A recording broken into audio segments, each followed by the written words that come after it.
मानव समाचार, मानवता के हक में। आने वाले इलेक्शन में किन मुद्दों पर इलेक्शन लड़ेगी, ये बात अहम है, क्योंकि तकरीबन 4 साल से प्रशासक राज है, कारपोरेशन पे अधिकारियों का राज है। और मैं तो ऐसा मानता हूं कि कारपोरेशन पे अवामी बॉडी होने के बावजूद भी निहाल साहब के वक्त के बाद कारपोरेशन पर मेयर तो जरूर बैठे दूसरी पार्टियों के, मगर इख्तियार और ताबा अधिकारियों का रहा। वाहिद निहाल साहब थे जो कहते थे कि कमिश्नर आवाम का नौकर है। इसका मतलब ये है कि अगर कमिश्नर आवाम का नौकर है तो इंजीनियर से लेके सारा डिपार्टमेंट आवाम की कही हुई बात, आवाम की चाहत को सामने रखकर काम करे। मगर मैं दावे से बोलता हूं कि किसी भी मेयर ने आवाम की चाहत के हिसाब से कारपोरेशन में काम नहीं करवा पाया और इख्तियार प्रशासक का ही रहा। ये 4 साल तो ऑफिशियली प्रशासक का राज था, मगर उससे पहले भी अधिकारियों का ही राज था। हम देख रहे हैं कि मालेगांव शहर में दुर्गत बनी हुई सड़कें, जहां से आप इस मीटिंग में भी जो लोग आए हैं तो मैं समझ रहा हूं वो किस तरह से आए हैं। यही हाल पूरे शहर का है। ये जिम्मेदारी इंजीनियर्स की है कि अगर करोड़ों का काम निकल रहा है, करोड़ों का बजट पास हो रहा है, तो काम की क्वालिटी कौन देख रहा है? कोई काम की क्वालिटी नहीं देखता। पूरा वाटर सप्लाई डिपार्टमेंट कोलैप्स हो गया है। मैं ये भी दावे से बोलूंगा कि जब तक वाटर सप्लाई डिपार्टमेंट में मुसलमान इंजीनियर्स थे तो वाटर सप्लाई डिपार्टमेंट का काम, माएं बहनें घर की औरतें पानी आता था तो बोल देते थे कि 2 बज रहा होगा। ये सिस्टम था। जब बजट करोड़ों का, 1000 करोड़ का, 500 करोड़ का, इस तरह का बजट नहीं था। आज पानी के ही ताल्लुक से कारपोरेशन में बुनियादी मसाइल क्या हैं? आप देखेंगे पानी का सबसे बड़ा मसला आज मालेगांव शहर में है। बरसात ऐसी हुई कि नदी नाले बह रहे हैं मगर घरों में पानी नहीं आ रहा है। इसका जिम्मेदार कौन है? एक इंजीनियर, सिटी इंजीनियर 17 सालों से चेयर पर बैठा है। कोई सिस्टम काम करने का नहीं, कोई प्लानिंग काम करने की नहीं। अगर आगरा रोड की 1200 mm की मेन पाइपलाइन 8 दिन पहले फूट गई तो क्या वजह होंगी उसके फूटने की? जब वो पाइपलाइन डाली गई तो 90 साल तक उसमें कुछ नहीं हो सकता था, वो लीकेज भी नहीं हो सकती थी। इतनी गारंटेड पाइपलाइन वहां पर डाली गई थी। उसके बाजू से जो अभी पाइपलाइन फूटी हुई है 1000 mm की, तो ये फूटी क्यों है? पूरा वाटर सप्लाई सिस्टम आज हाथ पर हाथ धरे बैठा है। जब कंक्रीट रोड बनाई जा रही थी उस वक्त वहां पर एयर वॉल डालना जरूरी था। 500 मीटर पर एयर वॉल डालना जरूरी था। ये उसके कॉन्ट्रैक्ट में था। अब अगर कोई चीज कॉन्ट्रैक्ट में है तो ये जिम्मेदारी किसकी है? ये जिम्मेदारी है कारपोरेशन में जो हजारों रुपया महीना, तकरीबन लाख रुपये के ऊपर जो पगार ले रहे हैं, उनकी जिम्मेदारी थी। अभी पाइपलाइन फूटने की अहम वजह जो है, एयर, जमीन के अंदर की एयर पास नहीं हो पा रही है। और एयर ऐसी चीज है कि अगर वो पास नहीं होंगी तो उसको जहां जगह मिलेंगी वहां डैमेज कर देंगी। एक भी एयर वॉल नहीं लगाया गया, जिसकी वजह से एयर पास नहीं होती और पाइपलाइन फूटती है। पाइपलाइन 4 कोडिंग में है, सीमेंट है ऊपर, उसके बाद गज है, उसके बाद फिर एक सीमेंट की कंक्रीट है गज के बाद, उसके बाद लोखंडी पाइपलाइन। इतनी मजबूत पाइपलाइन, अगर जब काम हो रहा था उस वक्त सिटी इंजीनियर्स और जो अधिकारी थे उनका काम था कि जो टेक्निकल बातें हैं उस तरह से काम किया जाए। हमारे लिए सबसे बड़ा मसला ये है कि इस शहर में बातें तो होती है हजारों करोड़ की, हर वक्त यूट्यूब और अखबारात में आता है कि इतने करोड़ का बजट पास हो गया, उतने करोड़ का बजट पास हो गया, अंडरग्राउंड गटर का बजट पास हो गया, मगर उसकी सही तरीके से तामीर ये होती ही नहीं।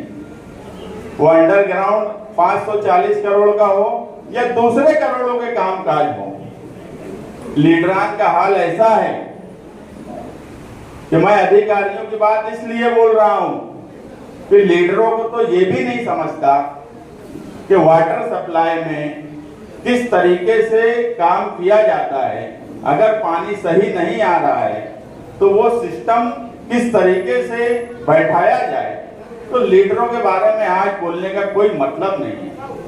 बदलाव इस कारपोरेशन के इलेक्शन में कारपोरेशन में बैठे हुए अधिकारियों का होना चाहिए। और मैं ये पहली मीटिंग है, मैं आपसे एक तजवीज मंजूर करवाऊंगा कि क्या कारपोरेशन में बैठे हुए सिटी इंजीनियर, वाटर सप्लाई में बैठे हुए इंजीनियर्स, आने वाले कारपोरेशन में अगर समाजवादी की ज्यादा से ज्यादा तादाद कारपोरेशन के इलेक्शन में चुनकर आई तो हम जरूर 17 साल से बैठे हुए इंजीनियर को उस कुर्सी से उठा देंगे। ये तजवीज हाथ उठाकर आप मंजूरी दो। आपको अगर लगता है कि इंजीनियर्स का बदलाव होना चाहिए, डिपार्टमेंट का तबादला होना चाहिए।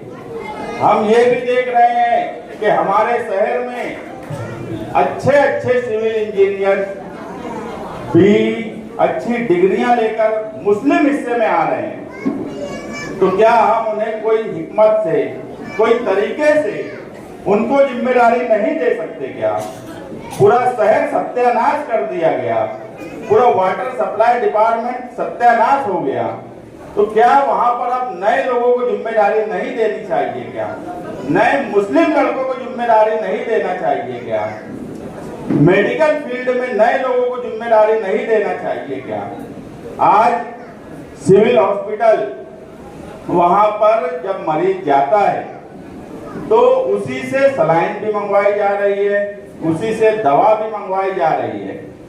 और सितम ये कि वहां पर कोई बेड नहीं है लोगों के लिए। ये अलग बात है कि कुछ लोग महीनों से आराम कर रहे हैं वहां। जो गरीब, जो सेठ हैं, जिनके ऊपर संगीन इल्जामात हैं, जिनके ऊपर संगीन इल्जामात हैं, सिविल हॉस्पिटल उन्हें आराम जरूर दे रहा है। आप जाकर देखिए सिविल हॉस्पिटल में, सुबह में जाइए, लोग जनरल हॉस्पिटल के नीचे हैं, लोग जमीन पर हैं। सिविल हॉस्पिटल में जाता कौन है? गरीब आदमी जाता है जो खर्च करके अपना इलाज नहीं कर सकता, वो लोग जाते हैं। तो क्या उन लोगों से दवा, गोली, सलाइन, हर चीज मंगवाना, तो फिर वो हमारे जो BUMS डॉक्टर्स हैं उनसे ही इलाज क्यों ना करवा लें? बोलने का मतलब ये है कि जो कारपोरेशन की जिम्मेदारी है बुनियादी सहूलत देने की, उसमें कारपोरेशन के अधिकारी, प्रशासक पूरी तरीके से नाकाम हो चुके हैं। उनका सिर्फ एक ही काम है, सालों से ये बात हम भी बोलते आए हैं, दूसरे लीडरान भी बोलते रहे हैं कि परसेंटेज लेते हैं, कमीशन लेते हैं, टक्केवारी लेते हैं। उनके लेते लेते लीडरान वो अगर 4 लेने लगे तो लीडरान 20% लेने लगे, ये अलग बात है। मतलब ये कि ये पूरा सिस्टम अब बदलने की जरूरत है। ये इलेक्शन में सिर्फ सियासी पार्टियों का इक्तिदार बदली हो, ये नहीं होना चाहिए। वो इक्तिदार जो आने वाले हैं, क्या वो कारपोरेशन में बैठे हुए लोगों को बदल सकते हैं क्या? उनसे काम ले सकते हैं क्या? 17 साल से बैठे हुए इंजीनियर को उठा के दूसरी तरफ फेंक सकते हैं क्या? ऐसे दमदार लोग कौन हो सकते हैं, ये आपको तय करना है। मैं अबू आसिफ आजमी साहब से एक वादा किया हूं कि आने वाले कारपोरेशन इलेक्शन में इंशाअल्लाह समाजवादी पार्टी पूरे शहर में 2 अदद में उसकी सीट आएंगी और 2 डिजिट में आप कारपोरेशन में हमारी सीट ला के अब दे दो।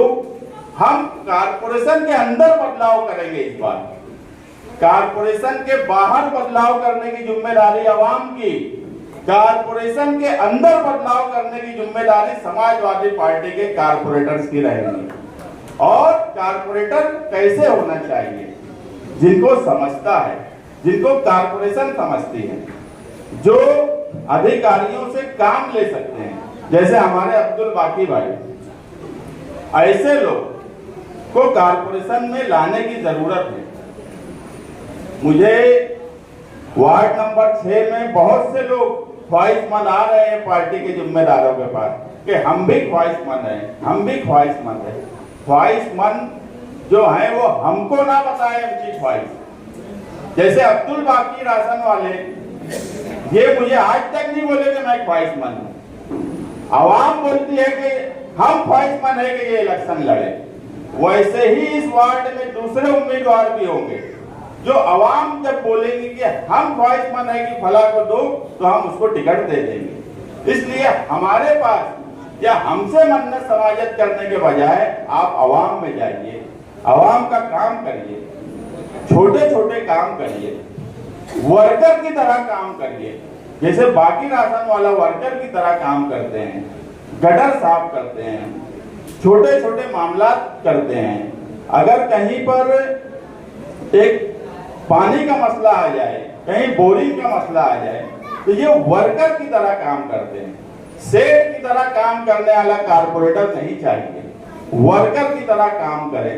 ख्वाहिशमंद आवाम में इस तरह वार्ड नंबर 6 में काम करने की कोशिश करे। जिसको भी समाजवादी पार्टी से लड़ना है, जो भी हमको बोल रहे हैं, हम उनको भी यही बात बोले कि आप आवाम में काम करिए। इलेक्शन जनवरी में हो, इलेक्शन अप्रैल में हो, इलेक्शन एक हिस्सा होता है सियासत में जिस पर अमली तौर पे काम किया जाता है, मगर सही मानों में सियासत में काम करना ये हमारी जिम्मेदारी है। अवामी काम काज करना ये हमारी जिम्मेदारी है। आप अवामी काम काज करिए। इलेक्शन ज्यादा बातें आज ऐसा है कि जिनको इलेक्शन लड़ना है तो बोलते हैं इलेक्शन कब होइए, दिसंबर में होइए कि जनवरी में होइए, फिर अभी से कैसे करी। अरे तुम अवामी काम काज करो। मैं ये नहीं बोल रहा कि खर्चा शुरू कर दो, मगर अवामी काम काज तो करो। अवामी काम काज करेंगे अगर तो इलेक्शन जब भी होइए अवामी ख्वाहिश पर वार्ड नंबर 6 में हम लोग उम्मीदवारी देंगे, ना कि उम्मीदवारी की ख्वाहिश पर। ये बात मैं बिल्कुल साफ कर दे रहा हूँ। गठबंधन की कमेटी बनी है, वो बातचीत कर रही है। गठबंधन होगा नहीं होगा आज कोई फैसला नहीं हुआ है। आप समाजवादी का झंडा लो। समाजवादी पार्टी इस वार्ड में, वार्ड नंबर 6 में पहले भी अपना दबदबा रखती थी और इस इलेक्शन में भी मैं तुमको कहता हूं कि वार्ड नंबर 6 में समाजवादी का दबदबा कायम रहने वाला है। बाकी कोई बात की फिक्र मत करो, वो क्या कर रहा है, कौन क्या कर रहा है, हम किसी को किसी के करने को रोक नहीं सकते। आप समाजवादी का झंडा लेकर कामकाज करिए। गठबंधन होगा नहीं होगा ये कमेटी के लोग आगे तय करेंगे, उनकी बातें चल रही है, लेकिन अवामी कामकाज करने की जो जरूरत है वो हम सबकी है। और हम सब मिलकर वो काम काज करें। ये इलेक्शन सिर्फ बुनियादी सहूलत पर ही होने वाला नहीं है। ये मुसलमानों पर जो इज्तिमाई हमले किए जा रहे हैं, ये इलेक्शन उसका भी है। इस इलेक्शन से हमें कई जवाब देना है। आप देखेंगे कि महाराष्ट्र के मुख्यमंत्री देवेंद्र फडणवीस साहब से जब पूछा गया कि महाराष्ट्र में तुम कहां कहां इलेक्शन जीत सकते हैं, तो उन्होंने कहा कि सिर्फ मालेगांव में नहीं। इसका मतलब ये मत समझिए कि वो मालेगांव में इलेक्शन जीतना नहीं चाहते, वो दूसरी लाइन लगाना चाहते हैं। और दूसरी लाइन पर आप सबको नजर रखना है। ये इलेक्शन सिर्फ नदी के इस पार का मेयर बैठे, यही इलेक्शन होने वाला है।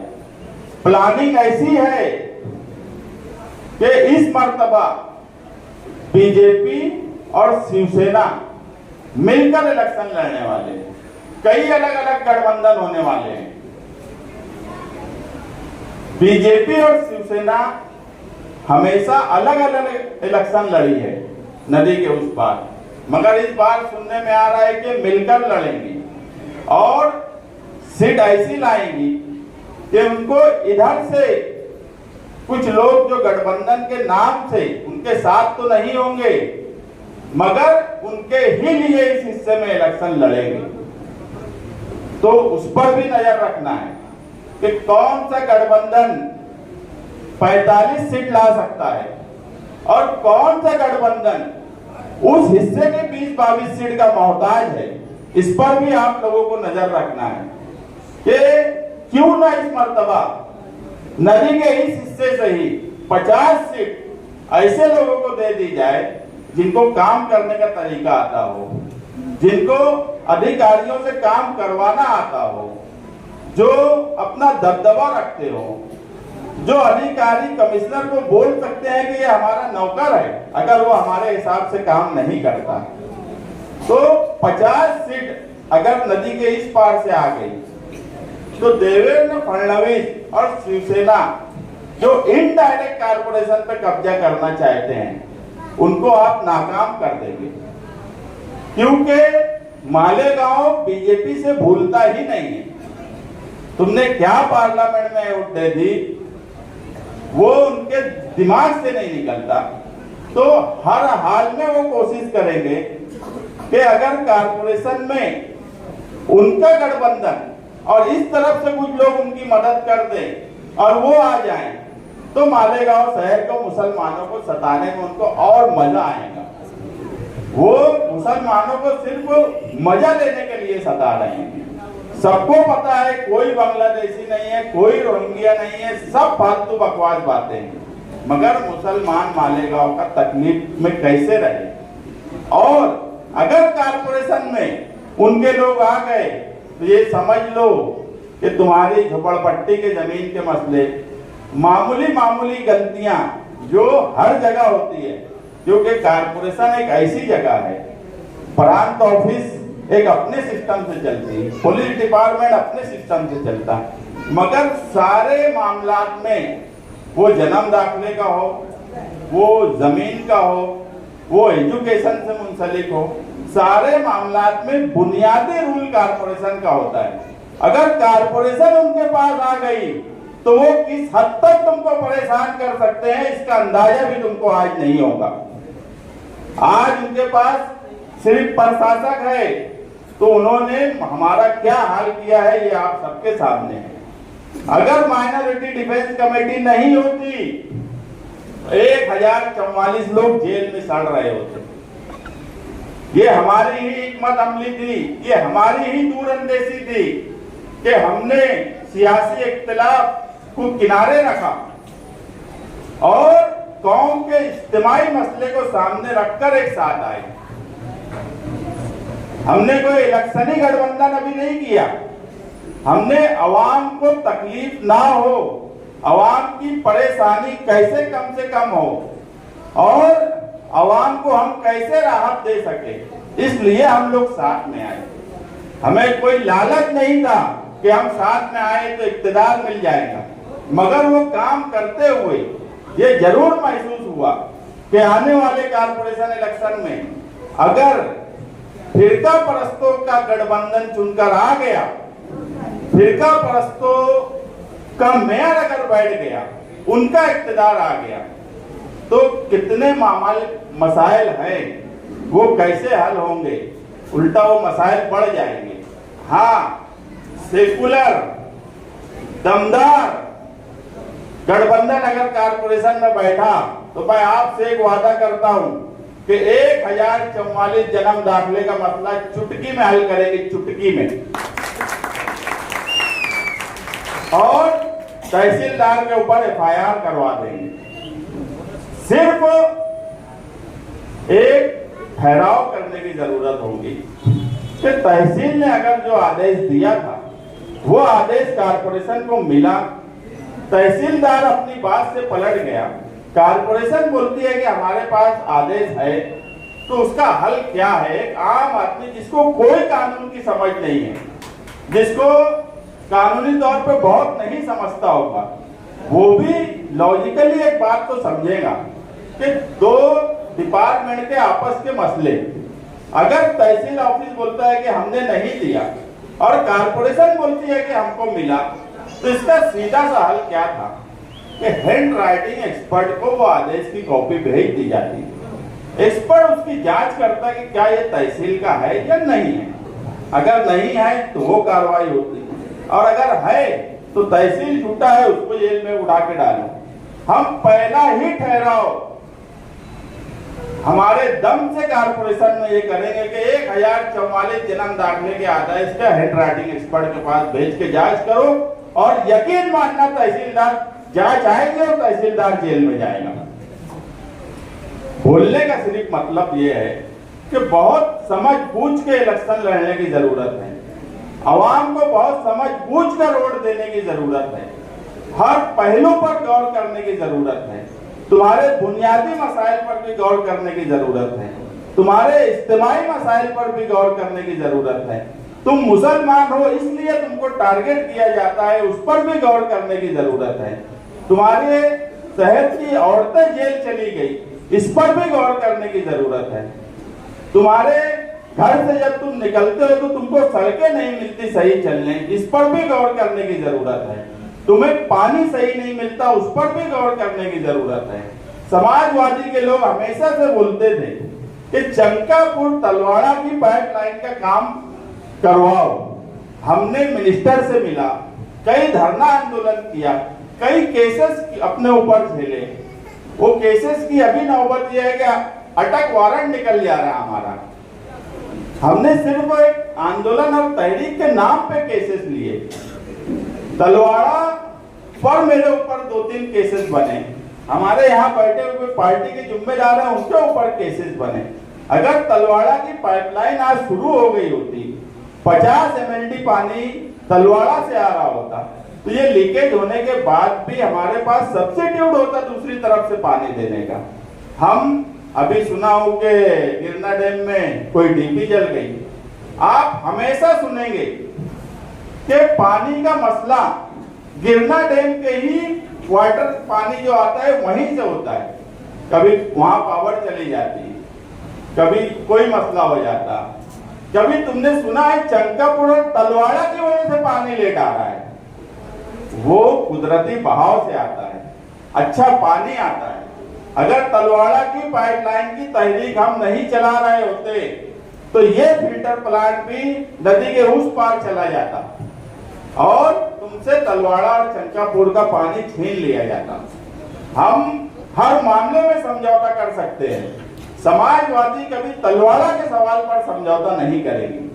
और अगर 100 MLD पानी की जरूरत मालेगांव शहर में है तो 50 MLD गिरना डैम से आना चाहिए, 50 MLD पानी तलवाड़ा से आना चाहिए। सिर्फ 50-50 MLD पानी जैसे ही होगा गिरना डैम का खर्च कम होगा, 5% घरपट्टी तुम्हारी खत्म हो जाएगी जो हर साल बढ़ रही है। मगर करने वाला चाहिए, करने वाले तो वहां बैठे नहीं है, करवाने वाले की जरूरत है कि उनसे काम कौन टेक्निकल कानूनी तौर पे सही ढंग से करवा सकता है। अगर उसको इतनी समझ पहले से होगी कि क्या मसला है तो वो अधिकारी से काम करेगा। जो सिर्फ जियारत, घूमना फिरना, गांव में नहीं रहना, इस पर ही हमको क्या पता कि पानी का मसला क्यों हुआ।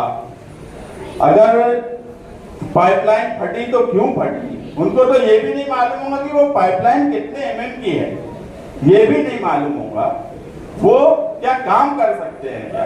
उनका सिर्फ एक ही मकसद है कि हम मंत्री साहब को कैसे खुश कर दें। और मैं जो बार बार बोल रहा हूं कि ये इलेक्शन अलग अलग गठबंधन का इलेक्शन होगा और आप लोग समाजवादी पार्टी को 2 डिजिट में इस शहर से सीट दिलवा कर दें। हम वहां पर काम करेंगे। वार्ड नंबर 6 से हमारी 2017 में भी शुरुआत हुई थी और इस इलेक्शन में भी हमको सबसे ज्यादा सीट वार्ड नंबर 6 से समाजवादी के सिंबल पे इंशाल्लाह मिलेंगी। ये मैं आपसे चाहता हूं कि आप ये वादा हमसे करें। आप इख्तियार बदलिए, हम कारपोरेशन के अंदर बैठे हुए लोगों को बदली करेंगे। यही इस इलेक्शन का इशू है और इसी पर इलेक्शन होना चाहिए। बाकी बहुत सी बात आएंगी कि ये वैसा, ये रोना धोना, उनके रोने धोने से अगर वो एक बार रोते हैं तो आप 5 साल रोते हो, वो 5 मिनट रोते, 10 मिनट रोते, मगर आप 5 साल रोते हो। आपके घर की माए बहनें रोती है नल के वक्त में, वो आंसू देखो। ढोंगी बाबा के आंसू पे मत जाओ। 10-5 मिनट रोना, मैं आधा घंटा रो सकता। अगर ऐसी कोई बात होगी तो मैं आधा घंटा रो लूंगा ताकि अवाम 5 साल ना रोए। तो आप अपने घर के लोगों का रोना धोना देखो, लीडरों के रोने धोने में मत परेशान रहना। नहीं तो मालूम पड़ा अभी कारपोरेशन के इलेक्शन के बाद फिर कुछ हो गया, बोले अभी 5 लगी थी, अभी 5 और लगाने की बात है। तो नाटक, इस पर इलेक्शन नहीं होना चाहिए। आपके बुनियादी मसाइल पर और इज्तिमाई मसाइल पर इलेक्शन होना चाहिए और अवाम की ख्वाहिश पर उम्मीदवारों को टिकट देना चाहिए और इसका हम लोग लिहाज रखेंगे। शुक्रिया। वार्ड नंबर 6 के जिम्मेदारान और आप तमाम साथियों, मुझसे पहले मुस्तकीम ने इतनी सारी बातें बोल दी कि मैं सोच रही थी अब मैं क्या बोलूं, लेकिन इस वार्ड से मेरा रिश्ता है। इस वार्ड में पहली बार मैंने अपनी जिंदगी का पहला इलेक्शन इस इलाके से लड़ा और मुझे कामयाबी मिली। जरूर इस इलाके के लोगों को साथी निहाल अहमद साहब से मोहब्बत थी, उसी का नतीजा था कि आपने जो वार्ड हमारे फेवर में नहीं रहता था, उस वार्ड के लोगों ने मुझको पहली बार चुन कर दिया। यहाँ इलेक्शन के अय्याम शुरू हो रहे हैं, तमाम लोग इलेक्शन में लगे हुए हैं, लेकिन ये वक्त सिर्फ उम्मीदवार चुनना ये जरूरी नहीं है, अच्छा उम्मीदवार चुनना। वो उम्मीदवार जो शहर में, आज आप देखेंगे कि एक सड़क से हम जब गुजरते हैं तो घरों से ज्यादा, बस्तियों की तादाद से ज्यादा सड़क में गड्ढे होते और इतनी मुश्किल से कि सवारी वालों को तो जाने दो, पैदल वालों का भी चलना मुश्किल। पानी के लिए मुसलसल औरतें परेशान, हर 10-15 मिनट पे औरतों का फोन आता है, पूछते हैं आज नल कब आए। मुसलसल जैसे जैसे तरक्की होती है ना तो सहूलत बढ़ती है, लेकिन आप देखेंगे कि मालेगांव शहर में तकलीफ बढ़ रही है, चाहे वो पानी की तकलीफ हो, चाहे वो पावर की तकलीफ हो, चाहे वो सड़क की तकलीफ हो। मुसलसल मालेगांव शहर जो है वो तकलीफ में है। जैसा मुस्तकीम ने बताया कि ये इलेक्शन सिर्फ हमारी बुनियादी सहूलतों के आराम के लिए होने वाला इलेक्शन नहीं, बल्कि फिरका परस्तों की बहुत बड़ी चाल जो एक नजर लगा के मालेगांव पर बैठा है पार्लियामेंट के इलेक्शन के बाद से कि किसी तरह से भी ये मुस्लिम अक्सरियत वाला शहर, इसको हम इस तरह कर दे कि ये मासूल हो जाए, महरूम हो जाए। आज आप देखेंगे चाहे वो हमारे वोटर लिस्ट के बारे में हमको परेशान करते हैं, कहीं जन्म दाखिले के मामले में परेशान करते हैं, और मैं बार बार कहूंगी जो कच्ची बस्तियां मालेगांव शहर में है, जिस इलाके में आज हम खड़े हैं, चाहे वो सर्वे नंबर 42 हो, चाहे गणेश नगर हो, चाहे नंदन नगर हो या सर्वे नंबर 57 का हिस्सा हो, ये सारी बस्तियों पर अगर फिरका परस्त राज करने आ गए तो लैंड जिहाद का मामला आएगा। देख लो उस बस्ती के मालिक कौन है, आबाद कौन है। इसलिए आपको ऐसी पार्टी का साथ देना है जो झोपड़पट्टियों को बसाने का और बचाने का काम करती। जब मैं यहाँ पहली बार इलेक्शन लड़ रही थी तो लोगों ने मुझसे कहा था कि हम आपका साथ इसलिए देंगे कि साथी निहाल अहमद साहब झोपड़पट्टियों को बसाने का और बचाने का काम करते थे। आप वादा करो कि हमारे घर महफूज रहेंगे। अल्हम्दुलिल्लाह आज तक यहाँ के घर महफूज हैं। लेकिन आप अगर शरपसंदों की जिस तरह बताया गया कि एक खुफिया जो महाज बन रहा है शरपसंदों का, बीजेपी, शिवसेना, और उनका साथ किनके साथ है, कौन कहाँ उनके उस गार्डन में पहुंच जाता है, आरती में पहुंच जाता है, कुदाल मारने पहुंच जाता है। अगर वो अपना सपोर्ट किसी शरपसंद को दे दें तो मालेगांव शहर के मुस्लिम आबादी बड़ी तकलीफ से दो चार हो जाएगी। जरूरी है कि हमारी बुनियादी सहूलत जो कारपोरेशन में बैठे अफसरान हैं उनको दुरुस्त काम करवाने वाले ऐसे खिदमतगार लोग जो कानून भी जानते हो, जो लड़ाई करना भी जानते हो, जो बात करना भी जानते हो, वो कागज चलाना भी जानते हो और वक्त पड़े तो हाथ चलाना भी जानते हो, ऐसे लोगों को साथ देकर। और अगर आप हमेशा से माजी से देखते आए निहाली लोग कानून को किस तरह तोड़ना है, कानून के दायरे में रह के ये भी जानते। जो लोग तुम्हारे खिलाफ जहर उगलते थे आज कुदरत उनको उनका अंजाम बता रही है। इसलिए जरूरी ये है कि ये इलेक्शन, आने वाले इलेक्शन में हमको इंतहाई जिम्मेदारी से अपनी वोट का हक अदा करना है। ये इलेक्शन जहां हमको हमारी बुनियादी सहूलत के साथ साथ हमारी बस्तियां बसाने और बचाने की कोशिश के लिए भी जरूरी है। अगर हम नादानी कर बैठेंगे, किसी मजहबी बातों के झांसे में आ जाएंगे जिस तरह हम माजी में आते हैं तो हमारे घर महफूज नहीं रहेंगे। मैं देख रही हूँ यहाँ कुछ लोग ऐसे भी बैठे हैं जिनको नोटिस लगी थी, उनकी क्या हालत थी एसआईटी में जब नोटिस लगी थी, उनसे पूछो। मुसलसल हमारे ऊपर हमले हो रहे हैं। अगर कारपोरेशन में समाजवादी और सेकुलर पार्टी का राज नहीं रहा तो हम अपने घरों में महफूज नहीं रह पाएंगे। मैं इस इलाके के लोगों को जानती हूँ, मुसलसल मेरे पास ऑफिस पे आ रहे, 11वीं के एडमिशन के लिए लोग परेशान। सिविल हॉस्पिटल में जाते हैं, वहाँ औरतों को जचकी के लिए जाते हैं तो अच्छा सलूक नहीं होता। तुम समाजवादियों की ही वजह से वो जचकी वार्ड जो नदी के उस पार जा रहा था उसको रोकने का काम शिवाजी महाराज के पुतले के पास जो एहतजाज किया गया वो ऐसा एहतजाज था कि अगर वो नहीं किया जाता तो ये सिविल हॉस्पिटल धीरे धीरे पूरी तरह खत्म हो जाता। जबकि जचकी का जो वार्ड है वो उस तरफ चला गया था महिला रुग्णालय में। अगर यहाँ एहतजाज नहीं होता तो जो तकलीफ हमारे साथ हमेशा धूलिया जाने की आती है वो बढ़ जाती। जरूरी है कि काम करने वालों और रोने धोने और नाटक करने वालों में फर्क करना मालेगांव सीख जाए। मुझे उम्मीद है ये इलाका हमेशा से सूझबूझ और सियासी समझ रखने वालों का है।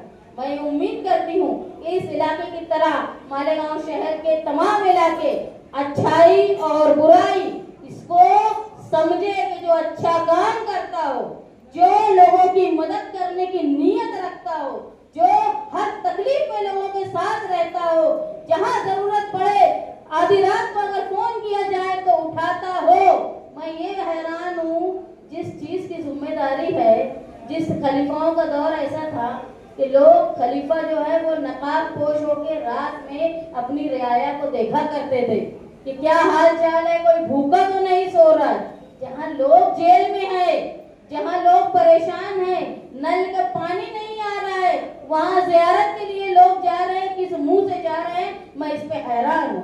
बराबर उसका अल्लाह ताला हिसाब करेगा कि अपने फराइज से भागकर अगर कोई इबादत की जाए तो उसकी क्या हैसियत रहती होगी। मैं आलिम तो नहीं हूँ लेकिन मुझे जितना समझता है मैं उतना बोल रही हूँ। जरूरी है कि आने वाले इलेक्शन में सियासी बुनियाद पर काम करने वालों का आप लोग साथ दें, समाजवादी पार्टी का साथ दो। हम कारपोरेशन से किस तरह काम करवाना है, हम जो बराबर काम करवाएंगे और मालेगांव शहर को जो बुनियादी सहूलत से महरूम है उसको हम दुरुस्त करने की कोशिश करेंगे।